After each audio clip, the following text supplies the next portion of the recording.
تو اس کے ہاتھ میں کسی تھی نا، وہ کسی ماری گردن کاٹ دی۔ جب گردن کٹ کے سامنے آئی تو حیران ہو گیا، تو میرا بیٹا ہے۔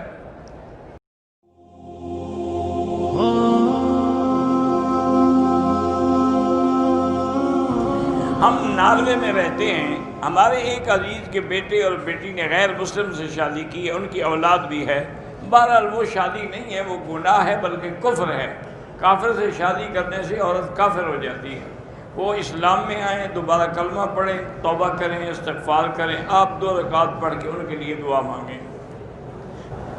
ہمارے ملک میں بھیک مانگنے والے بہت ہیں، اگر وہ پیشہ ور ہیں تو ان کو خیرات نہ دیا کریں۔ جادو کے ذریعے اولاد کی بندش کرائی جا سکتی ہے، بالکل حرام ہے۔ جادو کرنا بھی حرام ہے، کرانا بھی حرام ہے۔ اگر ایسا خطرہ ہو تو سورۃ بقرہ پڑھو سارے گھر والے۔ کہتے جی کہ حمل کے 8ویں مہینے میں بیوی کے پیروں میں سخت تکلیف ہوتی ہے، تو خاوند اپنی بیوی کے پاؤں تکلیف ہو تو دبا سکتا ہے، کیوں نہیں دبا سکتا ہے؟ کیا وجہ ہے؟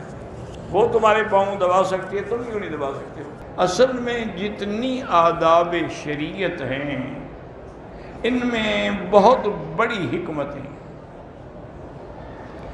مثلا ایک ادب یہ بھی ہے کہ آپ اگر باہر سے آئیں تو فوراً گھر میں نہ جائیں، اپنے محلے کی مسجد میں بیٹھ جائیں، 2 رکعت پڑھیں، حال حوال کریں، اور گھر والوں کو پتہ لگے کہ وہ آ گیا۔ تو حضور پاک نے فرمایا کہ تاکہ عورت جو ہے بیچاری جب اس کا خاوند باہر گیا ہوا تو اجڑی پجڑی ہوتی ہے، تاکہ وہ غسل کر لے، تیل لگائے، تیاری کرے اپنے خاوند کے استقبال کی، پھر داخل۔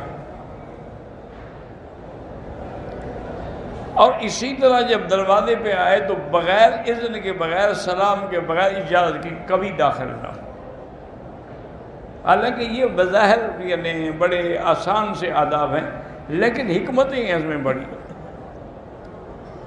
ایک آدمی کے 2 بیٹے تھے، ایک بیٹا جو ہے وہ کسی جرم میں بیچارہ ناحق قید ہو گیا۔ اب ان کو اطلاع ملی کہ بھئی الحمدللہ اس کی اپیل منظور ہو گئی ہے اور وہ فلاں تاریخ کو بری ہو جائے گا۔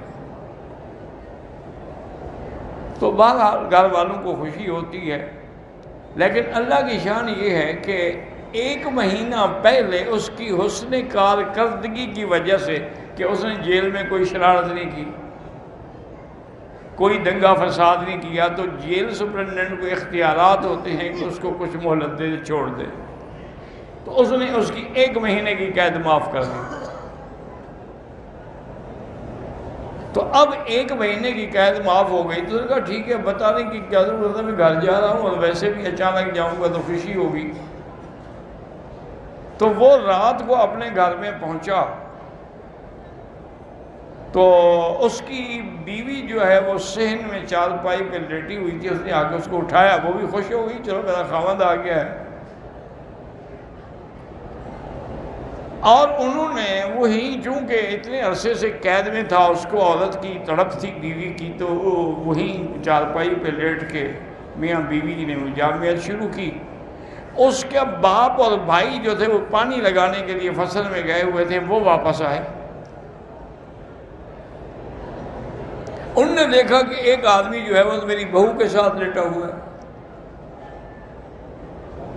یہ تو تصور بھی نہیں تھا نا کہ میرا بیٹا ہو سکتا۔ انہوں نے کہا وہ تو 1 مہینے کے بعد آئے، تو اس کے ہاتھ میں کسی تھی نا، وہ کسی ماری گردن کاٹ دی۔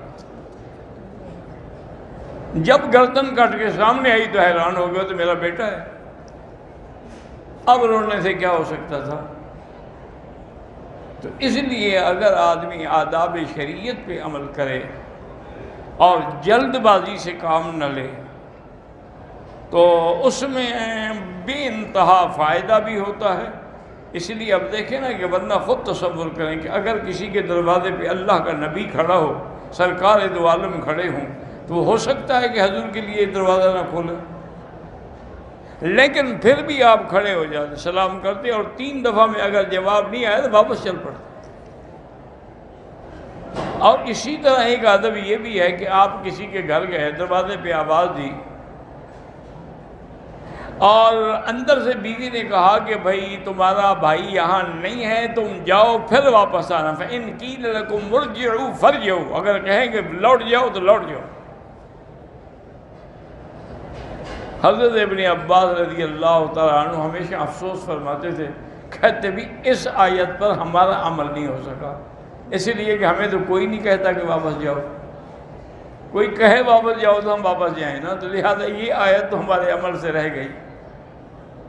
اس لیے ہمیشہ آداب شریعت جو ہیں اس کے اندر اللہ تبارک و تعالیٰ کی کروڑوں حکمتیں ہیں، اور اس میں اللہ تعالیٰ کی کروڑوں رحمتیں ہیں۔ اگر انسان شریعت پہ چلے تو ہزار برائیوں سے بچ جاتا ہے۔